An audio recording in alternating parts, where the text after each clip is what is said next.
The method feed has always done me well when fishing at venues for carp, but I've never thought to try it out on the canal, so that's exactly what I'll be doing in this video. Now I've heard the feeder works quite well on the canal for big bream, but I'm going to be trying for a canal carp. Sounds quite hard, right? But I've been pre-baiting this spot up every day for the past week in preparation for this to try and make it easier. So sit back, relax, and let's dive right into this. Enjoy. I'm now down here on the canal. I've just rigged up the feeder, put a load of bait in it, put a wafter on the hook. I'm going to cast it out and see if I can get a carp or a bream or whatever on this thing. I've got the pole with me as well because why wouldn't I bring it to a canal session? It's a must-have. So I'll put a maggot on and I'll get this out now. I've now changed spots. You may be wondering, like, why have I changed spots so early on in the video? I've been baiting up this spot as well here. I've baited two spots up, one up there and one here. And up there I was having no luck, not even on the pole. I was having a few bites, but I didn't land anything.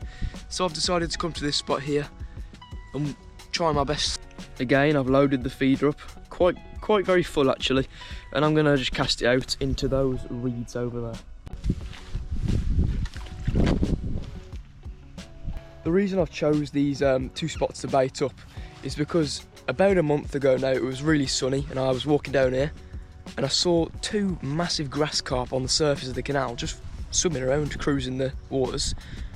Following day I came and they was there again. Except when I came the next day there was some other fish there. There was schools of roach and rudd and everything, but there was also some tench on the surface and I was like, whoa, I've got to come bait at these spots because I want to catch these. So that's exactly what I did, and now I'm here just trying to catch them. Someone's playing with the float. Here we go. First fish of the day. He's a decent sized little perch. He's not decent actually, he's quite small, but he's lovely. Let's get a little shot of him. Here he is. Nice perch. First fish of hopefully many more to come. Bit of an awkward position, but he's a nice little perch he is. I'll get him back in the water and catch some more.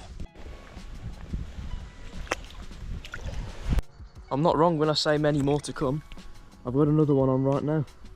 He does look pretty similar to the last one I caught. It might even be the same one, who knows, but off he goes. And then about 30 seconds later, I'm pretty sure I caught the exact same fish again, for the third time possibly.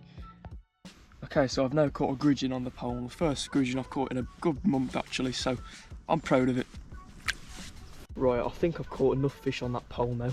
I'm just getting the little ones, little perch, little gudgeon. It's fun to fish on it obviously, but that's not the point in this video. The point in this video is for the method feeder, which I'm about to recast that, by the way, just over to there instead, because it's not doing quite well where it is.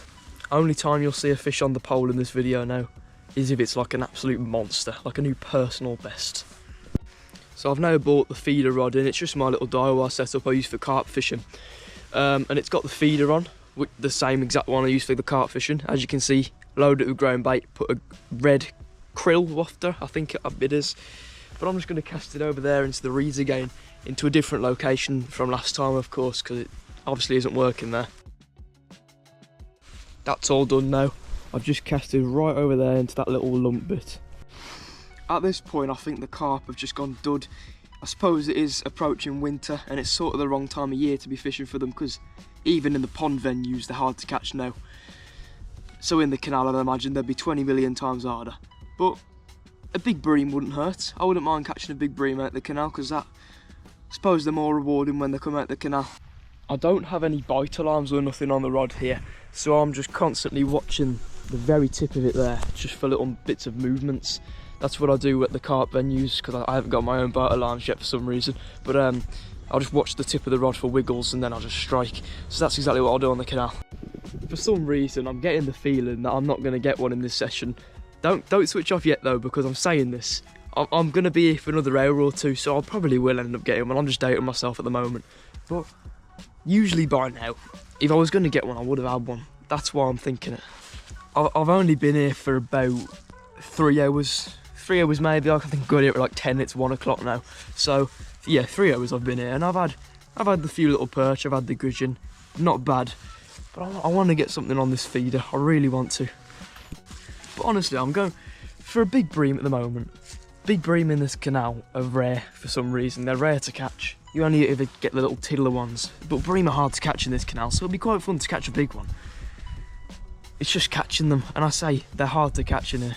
The carp as well. I know there's definitely carp in this canal. I've seen people catch them in here before, mirror carp, common carp and grass carp. There's a lot of them, but they're all massive. Like, I tell you, they're huge.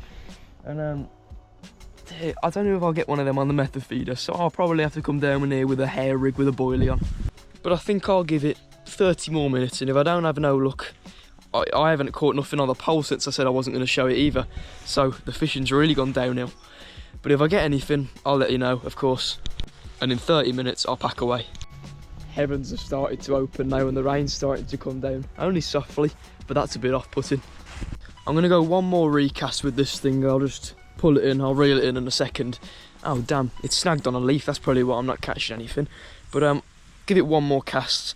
I won't go out by the reeds this time, I'll just cast into the middle of the canal. Partially just because it's a lot deeper in the middle, and I suppose the fish, when it's cold, like to go to the bottom because it's warmer. I'm now casted directly in the middle, like I said I would be. Don't know if you can see my end of the line there, but it's proper, like, very tight. So if I get any sort of action, I'll be able to see it instantly. Right, it's been half an hour, and it looks like it's about to absolutely tip it down. So I'm going to reel this rod in and get packed up.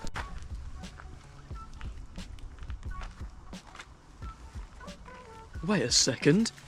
I've just reeled that in and I've got a gudgeon. What on earth? I've just reeled this in.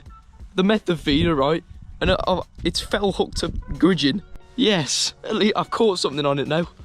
Look at that though, it's fell hooked him in the his head, bless him. But I'll get him unhooked and I'll release him. There we are, he's unhooked and I'll get him back in now. Wow, I'm lost for words for some reason. What a way to end the video, eh?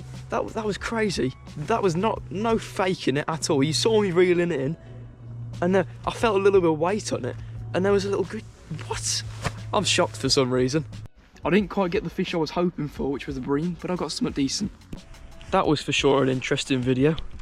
I caught 2 perch on the float, a little gudgeon on the poach, and then a gudgeon on the method feeder, which I think is probably a once in a lifetime catch on a feeder. I'm just glad I caught something on it. I can now say I've caught something on a feeder on the canal. With all that said and done, I hope you really enjoyed watching this video. I enjoyed filming it, it was a funny one. Please smash the thumbs up on the video, please. Helps out the channel a lot more than you think. Subscribe to the channel whilst you're down there. Turn on the post notification bell so you never miss one of my videos in the future. But for now everyone, I'll see you all in the next one. Peace out. Don't go just yet. I've got some updates on the fish for you. Some bad news, some good news. Good news is, all the fish but one are doing amazing. That kind of gives away the bad news. One of the fish has unfortunately passed away. It was my ruby shark that's passed away. It was getting a bit bullied in the African cichlid tank. Mind the state of the tank, it does need a clean out, and it looks a bit different because I've got an air stone in there because the filter stopped working for some reason. But all the cichlids are doing great. But one of them was really attacking the ruby shark. It was this one here. And he sort of was biting his fins and stuff. So I clocked onto it quite fast, and I got him out of the tank. I put him in my new tank, which I'll show you in just a second, which I set up recently. I acclimated it to the temperature and everything, and I put him in there. And he was doing absolutely fine here in this tank. But then about 2 days later, I'd say, the fish just like showed signs of death, and then it died about an hour later. So yeah, you won't be seeing much more of my albino ruby shark because it's dead. And it was a nice addition to the tanks, and I might eventually get another one, but I'll wait a while now. A little bit more bad news as well. The air stone in the filter in my biome tank has stopped working completely. What it was, the lining, the tube that had all the air running through it, got filled up with water and I couldn't get it out. So I've had to get this replacement one out the shed. It's only temporary until I get it fixed, but it's doing the job. And all of the cichlids are absolutely thriving in there. All 6 of my guppies are doing fine as well. As you can see, 3 of them are there, the other 3 are at the back. And the plants as well are settling in amazing. The light there at the back, that's keeping the plants all alive, and it's just a nice addition to the tank. So that was a little story time on the tanks and the death of my fish. Now you can switch off. This is the end of the video. Please like the video, subscribe, turn on the notifications, and I'll see you all in the next one. Peace.